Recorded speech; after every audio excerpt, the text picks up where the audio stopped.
السلام علیکم ناظرین، آپ دیکھ رہے ہیں JN نیوز اور میں ہوں آپ کی ہوسٹ روبینہ چودھری۔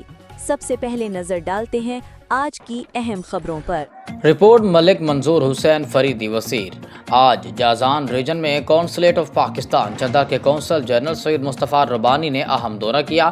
اس موقع پر مندوب سفارت خانہ پاکستان چودھری رفاقت علی گھمن، چودھری احتشام بھٹہ، رانا خالد ممتاز، چودھری میاں آصف بشیر، رانا خالد ممتاز، چودھری آصف بشیر، رانا محمد شفیق الزما، حاجی اظہر بصیر، فوجی محمد اقبال، رانا معشوق توحید گجر سمیت پاکستانی کمیونٹی کے معزز شخصیات نے ایئرپورٹ پر آ کر ان کا پرتپاک استقبال کیا۔ بارزاں انہی شخصیات کی جانب سے ایک پربکار شاعری کا اہتمام کیا گیا، جس میں قونصل جنرل کو کمیونٹی کو درپیش مختلف مسائل، خصوصاً لیبر کے حقوق اور دیگر مشکلات سے آگاہ کیا گیا۔